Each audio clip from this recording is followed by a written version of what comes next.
দেখেন আমরা স্বাভাবিকভাবে কিন্তু তিনটি রুই মাছের আলোচনা রয়েছে, যেমন জি3 রুই মাছ, সুবর্ণ রুই মাছ, আর হচ্ছে আমাদের সাধারণ যে রুই মাছ। সুবর্ণ রুই মাছ হচ্ছে বাংলাদেশ মৎস্য গবেষণা ইনস্টিটিউটের যে উদ্ভাবিত যে জাত সেটাকে বলা হয় সুবর্ণ রুই। আর ওয়ার্ল্ড ফিশ সেন্টারের যে উদ্ভাবিত যে জাতটা সেটা হচ্ছে জি3 যে রুই ওইটা। সেক্ষেত্রে জি3 রুই হচ্ছে গিয়ে ধরেন সাধারণ যে রুই মাছ তার থেকে 35% প্লাস বেশি গ্রোথ হয়ে থাকে। আসসালামু আলাইকুম, সকল মৎস্যচাষী ভাই বোনদের জানাচ্ছি প্রাণঢালা শুভেচ্ছা। আশা করি আপনারা সকলেই ভালো আছেন। প্রিয় দর্শক, আমরা আজকের ভিডিওতে এমন একটি গুরুত্বপূর্ণ মাছ এবং খুবই জনপ্রিয় একটি মাছ চাষ সম্পর্কে আমরা আলোচনা করব, বা ওই মাছ সম্পর্কে আমরা বিস্তারিত ধারণা দেবো, যাতে আপনারা অনেকটা উপকৃত হবেন। দেখেন, আমরা যারা কার্প জাতীয় মাছ চাষ করে থাকি, বা বাংলাদেশে কিন্তু একটা ম্যাক্সিমাম বা সিংহভাগ চাষি ভাইরা কিন্তু এই কার্প জাতীয় মাছ চাষ করে থাকে। সেটা হোক মিশ্রভাবে, সেটা হোক এককভাবে, সেটা হোক হচ্ছে সাথী ফসল হিসাবে। কিন্তু প্রত্যেকটা মৎস্যচাষী বাইরে কোনো না কোনোভাবে কার্প জাতীয় মাছ আমরা চাষ করে থাকি। এই কার্প জাতীয় মাছের মধ্যে যে তিনটা স্তর থাকে, কারণ আমরা জানি যে কার্প জাতীয় মাছ যখন আপনি পুকুরে চাষ করবেন সেটা অবশ্যই তিনটা স্তরে পুকুরে চাষ করতে হবে: উপরের স্তর, মধ্যম স্তর, নিচু স্তর। এই তিনটা স্তরের ভিতরে হচ্ছে উপরের স্তরে কি জাতীয় মাছ থাকে? উপরের স্তরে থাকে সাধারণত সিলভার, কাতল এবং ব্রিগ হেড মাছটা। আর মধ্যম স্তরে থাকে রুই জাতীয় মাছ। আর নিচু স্তরে থাকে মৃগেল, কালীবাউস, ঘৈন্যা, কার্ফুই জাতীয় মাছ।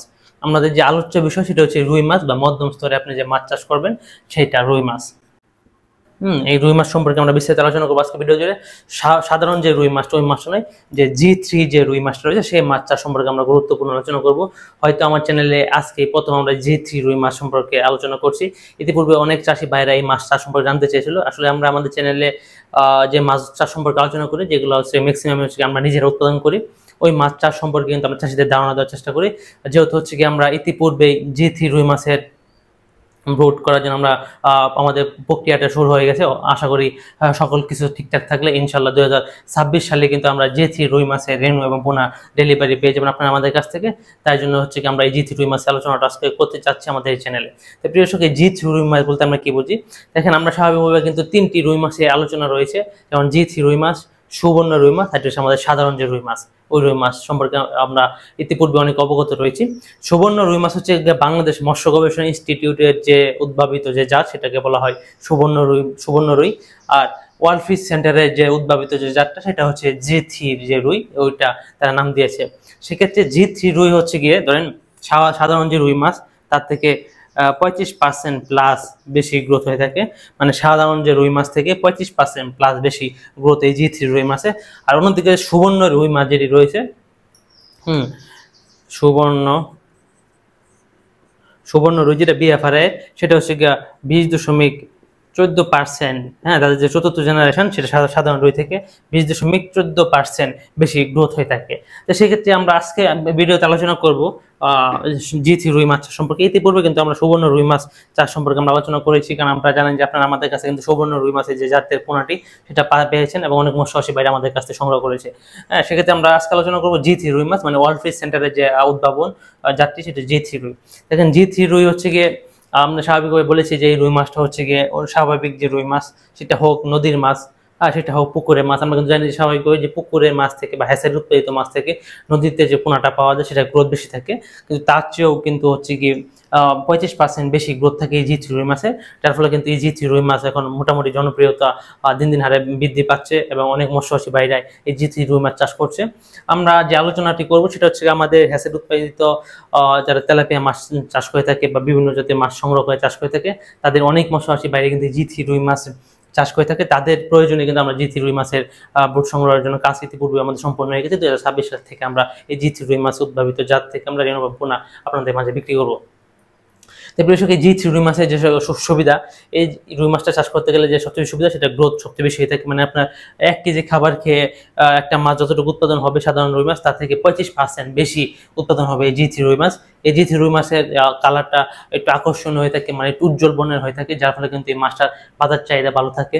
আর সবচেয়ে বড় কথা হচ্ছে যে কম সময়ে স্বাভাবিক রুই থেকে বেশি উৎপাদন করা যায় এই জি3 রুই মাছ। এটি হচ্ছে মোটামুটি জি3 রুই মাছের সুবিধা। এটি হচ্ছে সর্বভুক মাছ, যে কোনো মাছের সাথে আপনারা মিশ্র চাষ করতে পারেন।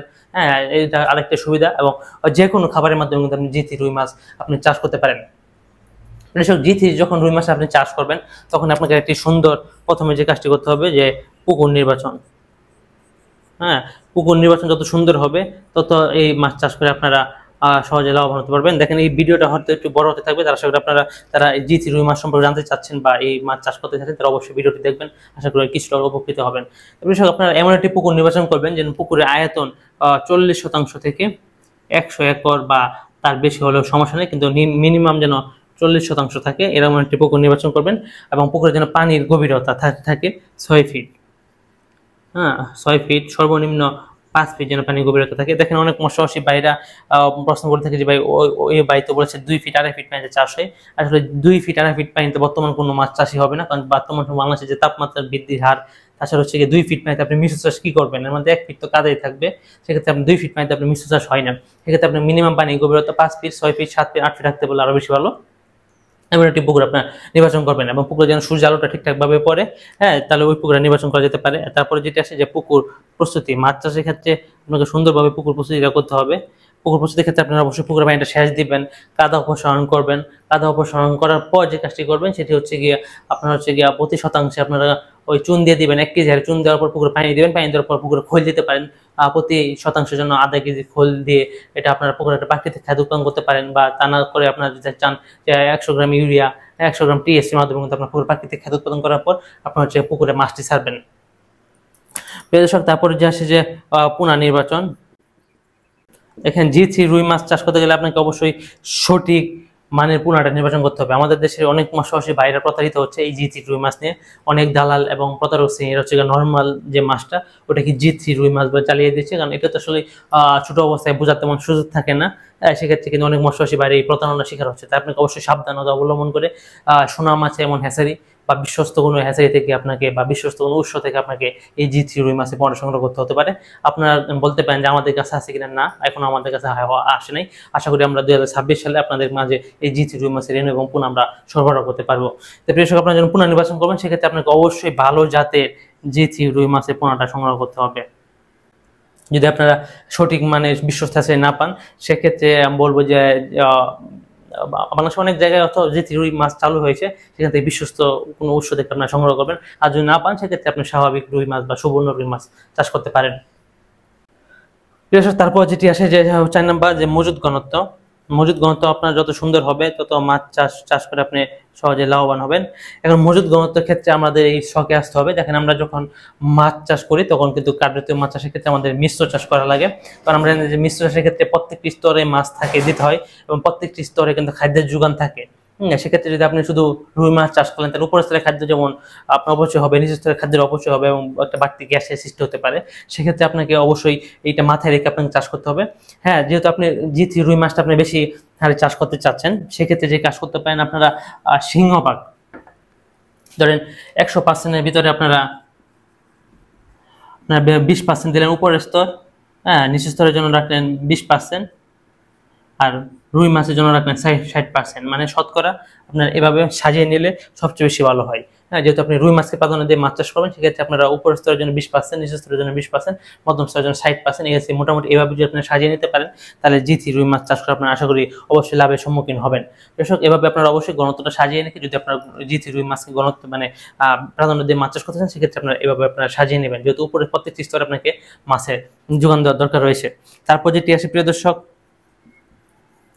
খাদ্য।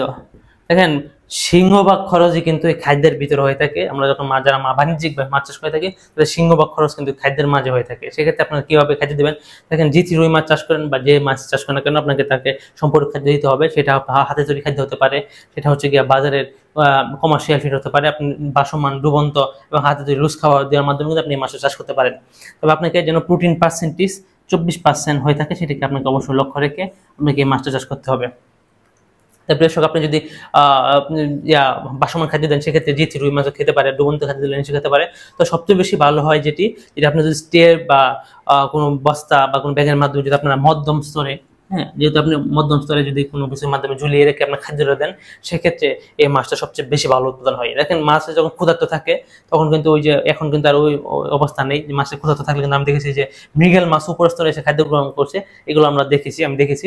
সেক্ষেত্রে আসলে একটা আছে যে নিজের জায়গাতে কমফোর্টেবল জায়গা থেকে খাদ্য গ্রহণ করার যে সুবিধাটা, একটা যে ক্ষুধার জন্য গিয়ে আমাকে আরেক জায়গা থেকে প্রতিযোগিতা করে খাদ্য সংগ্রহ করা, দুই জিনিস। সেক্ষেত্রে আপনি যদি যেহেতু রুই মাছ চাষ করবেন বেশি প্রাধান্য দিয়ে, সেক্ষেত্রে মধ্যম স্তরের খাদ্য দেওয়ার একটা ব্যবস্থা করবেন স্টে বা কোনো ব্যাগের মাধ্যমে, তাহলে একটি ভালো উৎপাদন হবে। অবশ্যই আপনাকে 24% থেকে 26% প্রোটিনের মধ্যে খাদ্যের মানটা নিশ্চিত রাখতে হবে।